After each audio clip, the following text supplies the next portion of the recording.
세계적인 상담가인 브루스 톰슨이라는 학자가 있습니다. 그는 그의 책 마음의 벽이라는 책에서 인생을 병들게 하는 가장 중요한 심리적인 요소 두 가지를 얘기했는데, 그 중에 하나가 거절이라는 것이고, 또한 그 거절의 반동으로 나온 반항이 우리의 마음을 병들게 한다라고 이야기를 했습니다. 이 거절과 반항이라는 두 가지 심리 상태 위에 인간의 모든 부정적이고 또 고통스러운 마음들이 파생되어 나오게 되고, 또한 그런 마음들이 결국 자신의 삶을 파괴할 뿐만 아니라 남의 삶도 타인의 삶도 파괴하게 된다라고 얘기를 하고 있습니다. 건강한 일상생활도 불가능하게 할 뿐만 아니라 무슨 일을 하든지 그 하는 일들을 제대로 할 수 없게 할 뿐만 아니라 삶 자체에 깊은 쓴뿌리와 상처들을 통해서 세상의 불행한 세상을 자기뿐만 아니라 다른 사람들도 살아가기 어려운 불행한 세상으로 만들어가게 된다라고 지적하고 있습니다. 인생을 살아가면서 우리는 육체적인 질병보다도 더 우리의 삶을 병들게 하는 것은 우리에게 있는 정신적인 또한 영적인 도전들에 직면할 때가 더 많이 있습니다. 그 중에서도 다른 이들이 우리들에게 보내는 거절, 또 멸시, 또 조소의 눈길, 또 말들은 우리의 영혼을 깊이 병들게 하고 또한 우리의 인생을 삶을 절망적으로 피폐하게 만들 때가 참 많이 있습니다. 오늘 본문에서도 그러한 상황을 겪고 있는 시인의 형편을 우리는 살펴볼 수 있습니다. 오늘 우리가 읽었던 3절 말씀과 4절 말씀인데, 3절 후반부에 보니 심한 멸시가 우리에게 넘친다라고 할 뿐만 아니라 4절에 보니까 안일한 자의 조소와 교만한 자의 멸시가 우리 영혼에 넘친다라고 얘기를 하고 있습니다. 한두 번 조소를 받은 것도 아니고 또 마음에 심령에 가득하도록 세상 모든 사람들에게 멸시와 조소를 받고 있는 것처럼 보입니다. 현실은 참 가깝고 하나님을 멀게 느껴지는 표현인 것 같습니다. 현실에서 나와 가까이 있는 그러한 것들이 나에게 큰 영향을 끼치고 또한 나의 감정의 기복을 건드리기도 하는 것 같습니다. 하나님의 목소리는 잘 안 들리는 것 같고 또 뜸한 것 같습니다. 이러한 상황에서 시편의 기자는 그럼에도 불구하고 하나님께 은혜를 구하고 있습니다. 오늘 본문을 통해서 우리들에게 주시는 하나님의 말씀을 같이 한번 깨닫고 은혜를 생각해 보고자 합니다. 개는 수치심 때문에 죽지 않는다라고 합니다. 자기보다 더 힘센 개를 만나게 되면 순종의 표시로 땅에 들어 눕는다라고 합니다. 그러나 수많은 사람들은 그런 경우를 당하게 되면 수치심을 느끼게 되고 또한 심지어 죽음까지 생각하는 경우들도 많이 보게 됩니다. 살맛을 잃어버리고 인생의 모든 기쁨과 행복을 다 말리워서 피폐한 삶을 살아가게 됩니다. 그러기에 우리는 개가 아니므로 우리 사람들은 다른 이들에게 조소 또 멸시의 태도를 보이거나 말이나 그런 눈짓을 보이는 것은 엄청난 죄가 된다라는 것을 깨달아야 할 것입니다. 그들의 영혼을 죽이는 것이 되고 또한 그들의 심령을 피폐하게 만드는 것이기 때문입니다. 그들의 마음에 예리한 칼로 그들의 마음을 후벼 파는 것이기 때문입니다. 조소와 멸시, 이러한 것들이 우리 인생의 삶에 미치는 영향력을 생각해 보면 우리는 적어도 몇 가지를 기억해야 할 것입니다. 첫 번째로는 우리는 함부로 남을 판단하거나 조소하지 말아야 한다라는 것입니다. 오늘 본문 4절에 보니 안일한 자의 조소라는 표현이 있는데 다른 성경들을 찾아보니 평안한 자의 조소라는 말이 있고 또 배부른 자의 조소라는 그러한 표현을 한 성경 번역본들도 있습니다. 즉 바꾸어 말하면 자신은 평안하고 또 배부르니 평안하지 못한 사람들을 함부로 판단하고 조롱하는 것입니다.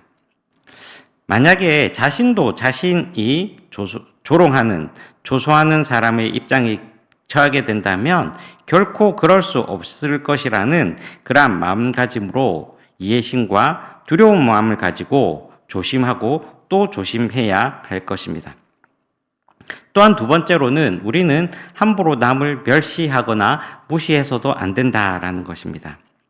4절에 교만한 자, 오만한 자의 멸시가 넘쳤다라고 그렇게 고백을 하고 있는데 함부로 남을 무시하거나 멸시해서는 안 된다라는 것입니다.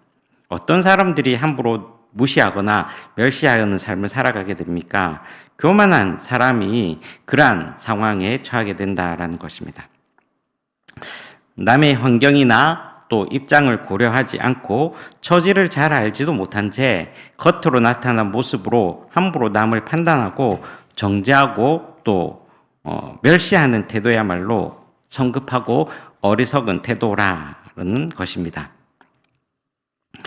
남을 멸시하고 조소하는 이러한 것이 엄청난 죄임에도 불구하고 우리가 살아가고 있는 이 세상은 멸시와 조소로 가득 차 있는 것 같습니다. 이런 세상을 살아갈 때 우리는 어떻게 해야 하겠습니까?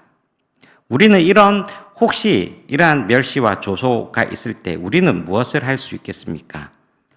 오늘 본문에서 시편의 기자는 자신이 당하고 있는 상황과 환경을 뛰어넘어서 하늘 위에 계신 인생의 참된 주인이신 하나님을 발견합니다.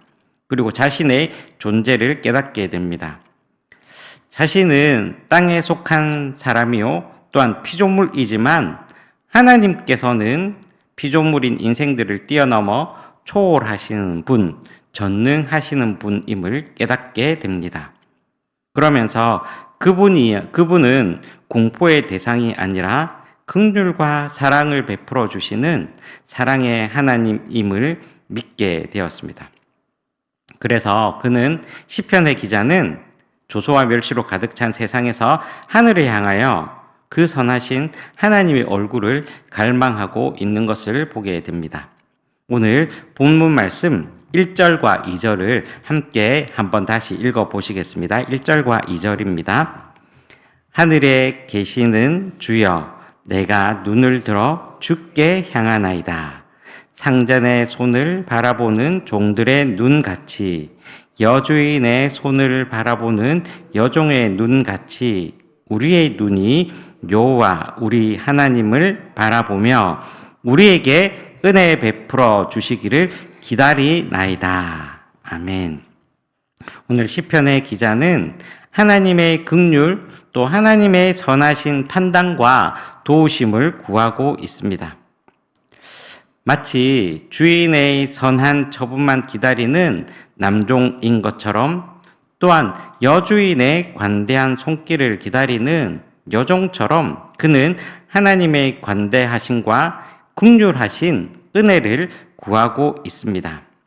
이 기도에는 적어도 두 가지의 신앙 고백이 있는데 첫 번째로는 하나님께서 전능하신 창조주라는 것과 또한 둘째로는 그런데도 그분이 힘이 있는 폭군이나 폭압적인 왕이 아니라 따뜻한 자비로운 마음을 가지신 사랑과 긍휼의 아버지라는 것입니다. 단순한 교리적 고백이나 이성적인 결론이 아니라 살아있는 경험과 삶에서 나온 가슴 깊이 느끼는 확신으로 하나님을 바라보고 있다라는 것입니다. 그리고 시편의 기자는 기다린다라는 표현을 쓰고 있지만 수동적인 기다림이 아니라 그가 해야 될 일들을 주님의 종이라는 실존적인 그러한 정체성을 가지고 능동적인 자세로 하나님 앞에 기다리고 있다라는 것입니다. 하나님께서 은혜를 베풀어 주시기를 기다리는데 일상적인 삶에서 온전히 자신의 삶을 감당하면서 수동적인 자세가 아니라 적극적인 자세로 하나님의 은혜를 기다리고 있다라는 것입니다. 자신의 힘으로 어떻게 할 수 없는 변하지 않는 일상, 또한 생활, 환경 가운데서도 그는 하나님 안에서 은혜 베풀어 주시기를 기다리고 있다라는 것입니다. 여러분, 우리는 살아가면서 혹시 나를 이해하지 못하고 또한 처지를 잘 알지 못하여 다른 사람의 그런 시선들을 느끼신 경우들이 있습니까? 또 그런 태도로 나를 대할 때에 살아갈 용기와 기쁨을 때때로 잃어버리지는 않으셨습니까? 오늘 말씀을 통해서 다시 한번 주님께서 우리들에게 주시는 말씀에 귀를 기울일 수 있기를 주님의 이름으로 축복합니다. 좌절하지 말고 낙심하지도 말고 하늘에 계신 하나님을 바라보며 온 역사와 인생을 주관하시는 그 전능하신 하나님을 바라보면서 그분의 긍휼을 기다리며 우리의 삶을 살아가는 그러한 귀한 은혜를 누리시기를 주님의 이름으로 축복합니다. 이사야 선지자를 통하여 우리들에게 주시는 유료의 말씀입니다. 여인이 어찌 그 젖먹는 자식을 잊겠으며 자기 태에서 난 아들을 긍휼히 여기지 않겠느냐. 그들은 혹시 잊을지라도 나는 너를 잊지 아니할 것이다 라고 주님께서는 말씀하셨습니다. 주님께서 우리들에게 약속해 주셨습니다. 하나님께서는 긍휼이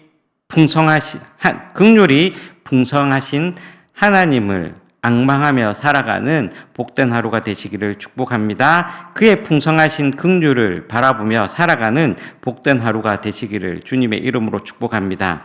주님 안에서 실망과 좌절을 겪는 것이 아니라 주님께서 주시는 은혜를 기다리며 능동적으로 살아가는 그러한 귀한 하루가 되시기를 주님의 이름으로 축복합니다. 기도하겠습니다.